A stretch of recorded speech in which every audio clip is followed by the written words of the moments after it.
Olá, irmãos e irmãs, sejam bem-vindos a mais um de nossos encontros. Este que vos fala é o irmão Gerson, da cidade de Juiz de Fora, mais precisamente do Instituto Beneficente Betel, sala 3, sala de atendimentos de triagem, onde nosso foco, nossa obra social é com crianças, adolescentes e jovens. Que Deus abençoe nossos inscritos, nossos familiares.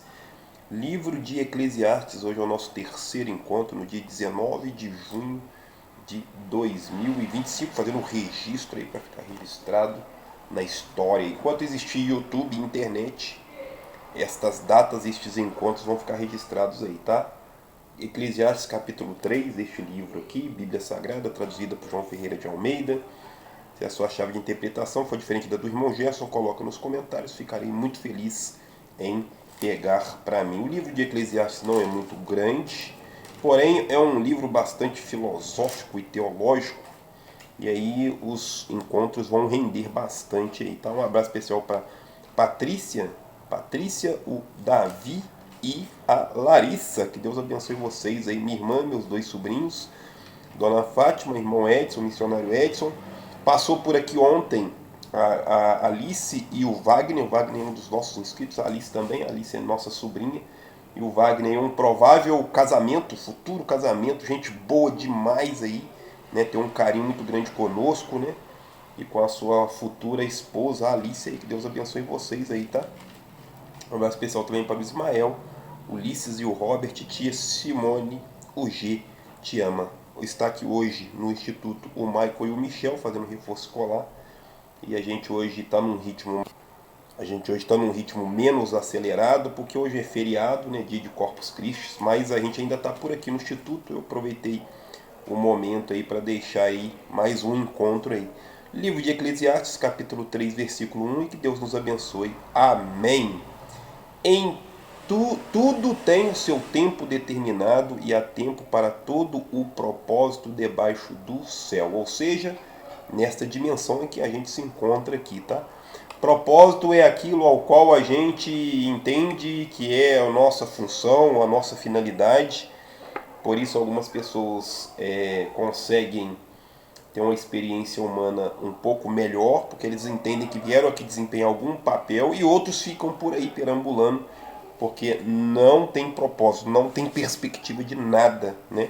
A não ser de mais um dia, mais um dia e mais um dia. Há tempo de nascer e tempo de morrer. São duas verdades aqui, né? A gente tem um momento da vida em que a gente vai nascer aqui, e tem um momento da vida que vai ser a finalização, que nós vamos ter que ir embora. E eu entendo que este material, que é composto pelos materiais daqui, né, o barro, ele vai ficar aqui. O espírito, né, a centelha divina que mantém este veículo funcionando, retorna para a fonte, para Deus. E a alma, né, a mente, a alma, creio eu, que ela vai, dependendo da nossa posição diante de tudo, da vida em si, ela vai ir para a gente entende que tem o tal do céu e o tal do inferno. Então creio eu que essa alma, essa alma que foi tão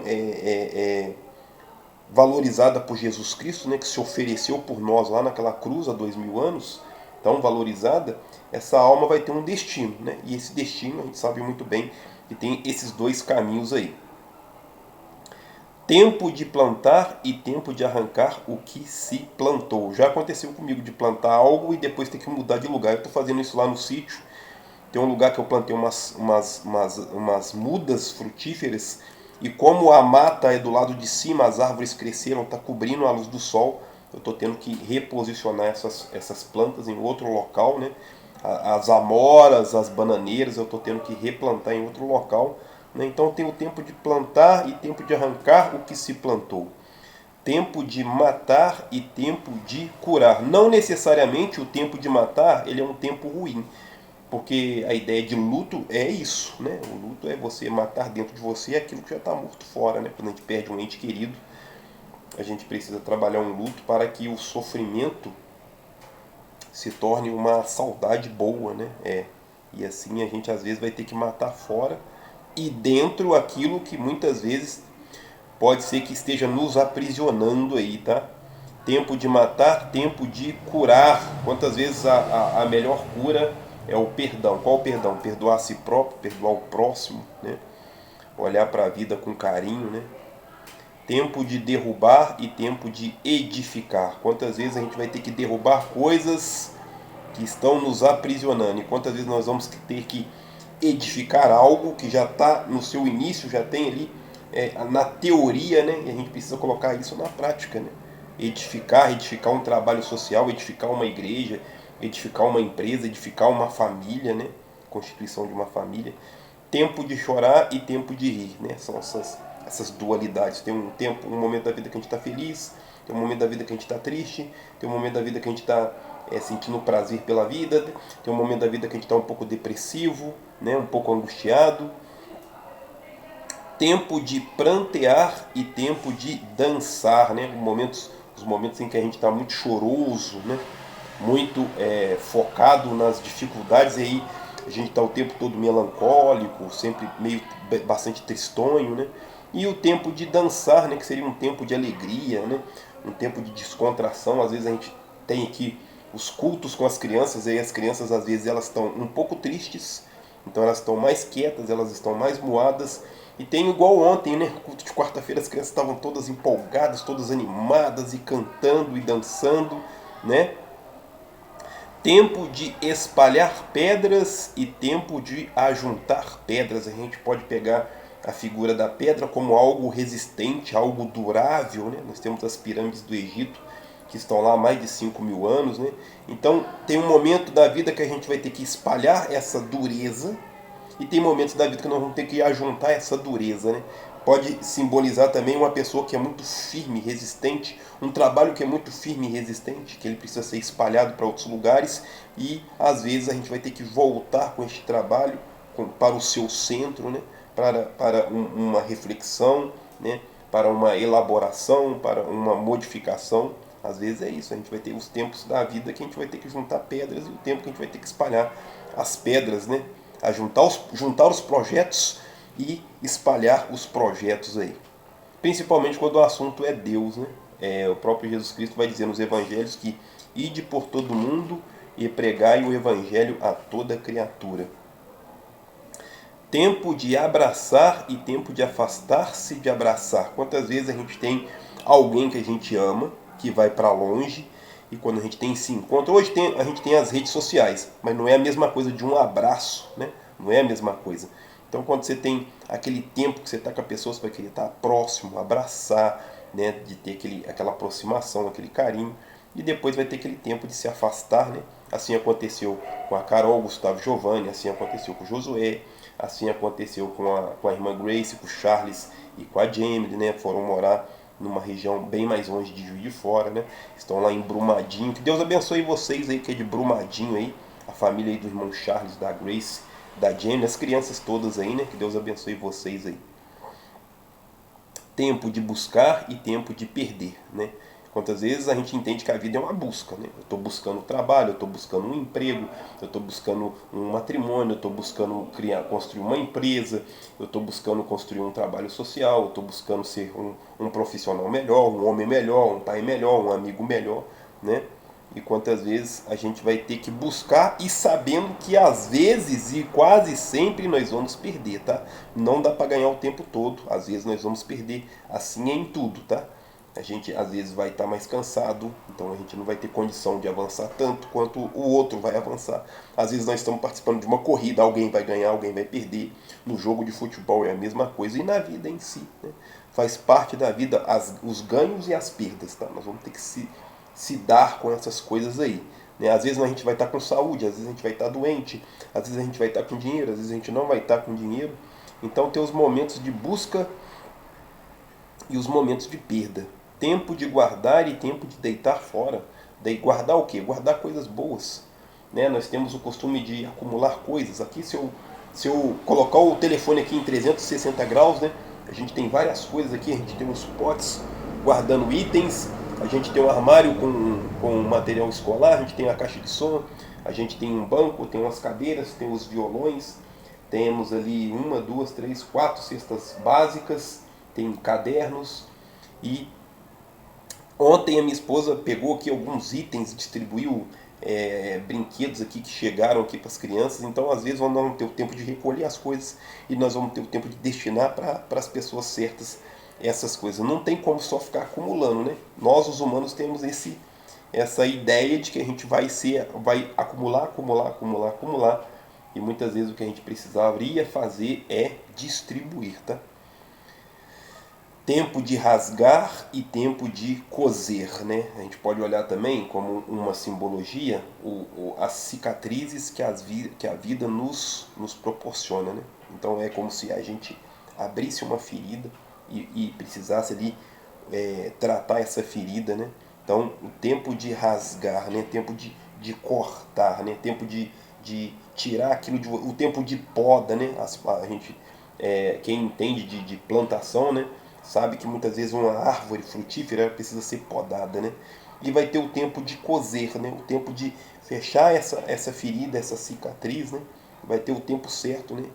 De como que tudo na vida, tudo na natureza, ela tem esses momentos de A e B, né? Alto, baixo, forte, fraco, né?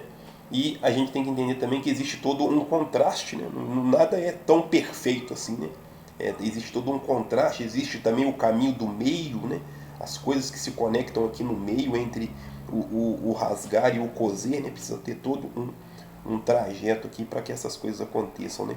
Tempo de estar calado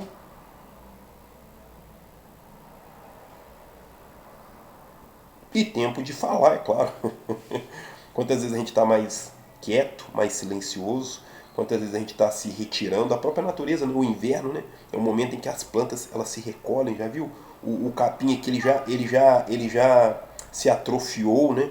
No verão o capim estava alto, né? Tinha que ficar coçando o tempo todo. Não, agora chegou o inverno, essa semana chegou o inverno aqui, o capim ele já se recolheu, ele já está mais quietinho e a gente precisa olhar, né, para essas coisas que a própria vida tem nos ensinado, né, os momentos de fala, né, os locais de fala.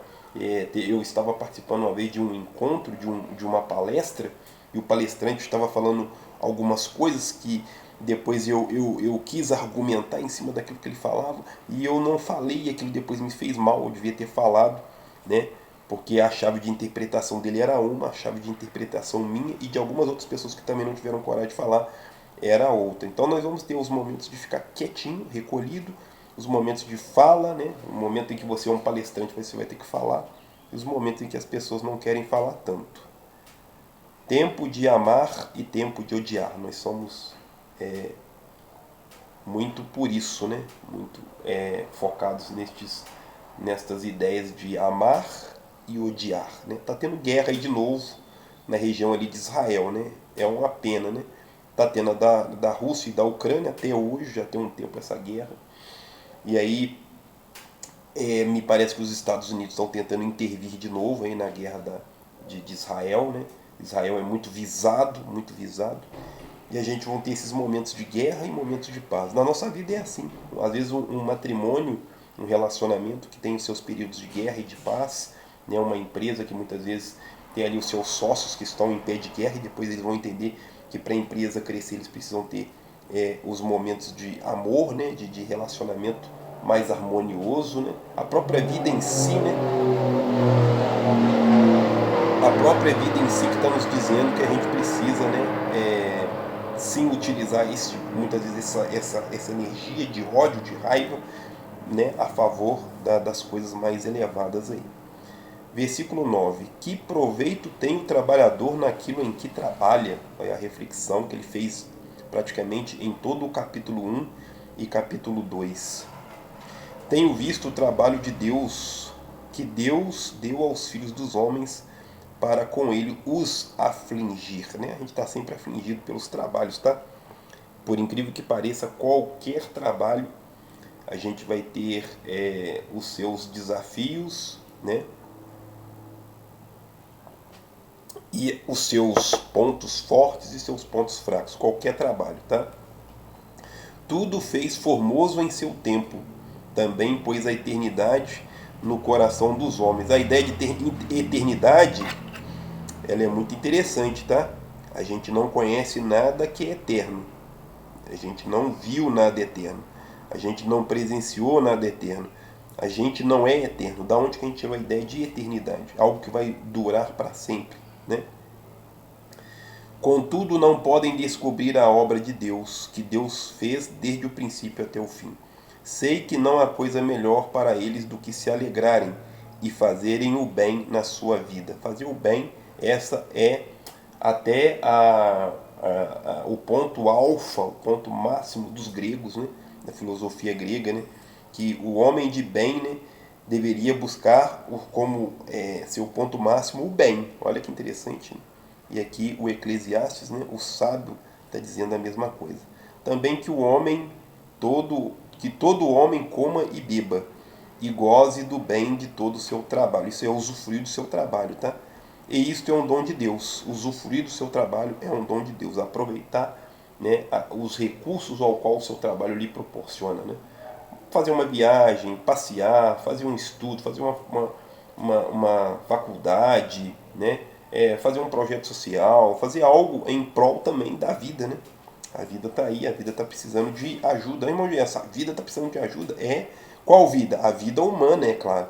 A vida natureza, a vida árvore, a vida cachorro, a vida abacateiro, a vida vento, a vida sol, eles já sabem exatamente o que fazer. Mas nós muitas vezes não sabemos e a gente precisa de pessoas inspiradas, pessoas com recursos psicológicos, teológicos, humanos, filosóficos, pessoas que têm recursos, até financeiros, para fazer com que a vida humana faça algum sentido. E que também todo homem come, beba e goze do bem do seu trabalho. Isto é um dom de Deus. Isto é um dom de Deus. Sei que tudo o que Deus faz durará eternamente. Nada se lhe deve acrescentar e nada se lhe deve tirar. Ou seja, aquilo que Deus fez é perfeito. Irmão, é assim as pessoas que morrem de câncer. Gente, se acontece é porque deveria acontecer. Tá? Se eu olhar que isso é imperfeição, eu estou tirando o crédito da perfeição que é a obra de Deus. Tá? A natureza toda sabe exatamente o que deve ser feito. Toda a natureza. O homem, por incrível que pareça, não entende o que deve ser feito. Se a gente pegar um exemplo muito interessante, a tartaruga vem do mar, chega na praia, a mesma praia que ela nasceu, ela vai lá alguns metros na areia, faz um buraco, bota um monte de ovos, cobre com areia e vai embora. E quando nasce o filhotinho, ele sabe exatamente o que ele tem que fazer. Ele sai ali, ele eclode do ovo e ele sabe que ele tem que ir para o mar. Se você pegar um bebezinho de um humano e jogar ele na água, bebezinho morto, infelizmente. A gente precisa aprender, né? Aprender com a vida, tá? Isto faz Deus para que haja temor diante dele. O que é, já foi. Olha, tá indo embora não? Não. Ah, sei que você estava indo embora. Ah, e o que há de ser também já foi. Então está falando do presente, do passado e do futuro, no mesmo aspecto, né? O que é, já foi. E o que há de ser também já foi. Presente, passado e futuro, num único termo. E Deus pede conta do que passou. A gente vai ter que prestar contas aí daquilo que a gente fez e até daquilo que a gente deixou de fazer. Olha que coisa interessante. Vi mais debaixo do sol, no lugar do juízo, impiedade, no lugar da justiça, impiedade ainda. Eu disse no meu coração, Deus julgará o justo e o ímpio. Tá? É o verdadeiro juiz, tá? Da história, da humanidade, da vida em si. Pois há um tempo para todo o intento e para toda a obra. Há um tempo, não os tempos. A gente tem um tempo pré-determinado para ficar por aqui e depois as coisas vão mudar aí, né? A gente sabe muito bem que a gente tem um prazo de validade e a gente tem que aproveitar ao máximo esse prazo de validade, como se fosse uma escola que a gente vem aprender. Depois que o sinal bate, a gente vai para casa, tá? Disse eu no meu coração, isto é por causa dos filhos dos homens, para que Deus possa prová-los e eles possam ver que são em si mesmos como os animais. Porque o que acontece aos filhos dos homens, isso mesmo também acontece aos animais. A mesma coisa lhes acontece. Como morre um, assim morre o outro. Todos têm o mesmo fôlego e nenhuma vantagem tem os homens sobre os animais. Aqui ele está falando dessa vantagem da questão da morte, né? Todo mundo vai ter o mesmo destino final aí, que é o fim da vida, tá? É isso que a comparação que ele está fazendo aqui. O cachorro vai morrer igual morre o ser humano, a cascavel vai morrer igual morre o golfinho, o avestruz vai morrer igual morre a galinha, tá? Todos vão ter o seu fim aí. Tudo é vaidade. Lembrando que ele sempre vai falar de vaidade, né? Todos vão para o mesmo lugar, todos são pó, e todos ao pó tornarão. Pó no sentido de material dessa dimensão, né? Os materiais aqui que compõem aí a nossa tabela periódica aí, os materiais daqui. A gente pode entender que isso é o pó, né? O oxigênio, o gás carbônico, o ferro, o enxofre, todos esses materiais, o ouro, a prata, o bronze, né? Quem sabe se o espírito dos filhos dos homens vai para cima e se o espírito dos animais desce para a terra? Pelo que vi que não há coisa melhor do que alegrar-se o homem nas suas obras, porque essa é a sua porção. Pois quem o fará voltar para ver o que será depois dele? Né? Quem o fará voltar? Né? Acabou de morrer, né? Quem o fará voltar para ver as obras que havia feito? Lá nos evangelhos a gente tem, né, a ressurreição de Lázaro, né? Tem toda aquela questão de Lázaro vem para fora, Lázaro estava numa caverna e ele acaba tendo que retornar para a vida. E muitas vezes a gente vai ter que ter essa compreensão de que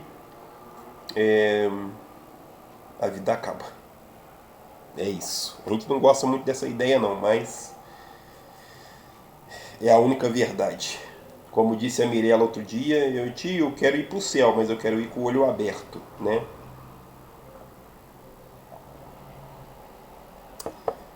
A gente entende que ir para o céu com o olho aberto é ir para o céu sem morrer. Tá? A gente vai ter que passar por este processo. É um processo que nós do Ocidente não gostamos muito, né? A gente tem um certo receio, um certo medo, mas a gente vai ter que passar por isso aí. Nós vamos encerrar por aqui, porque cada capítulo são bem específicos. E aí a gente quer agradecer aí por mais esse dia. Senhor nosso Deus, eu te agradeço por esse dia, que Deus abençoe a todos. Abençoe aqueles que estão conosco, nossos inscritos. É a oração que eu te faço nesta manhã em nome de Jesus Cristo. Amém. Um abraço aí. O Maico tá ali, ó. Tá esperando o irmão dele para ir embora. Deus abençoe o Maico, o Michel, a mamãe deles, o papai deles aí. Que a gente consiga ter um final de semana abençoado. Em nome de Jesus Cristo. Amém. Fiquem com Deus. Até a próxima. Um abraço do irmão Gerson. Valeu!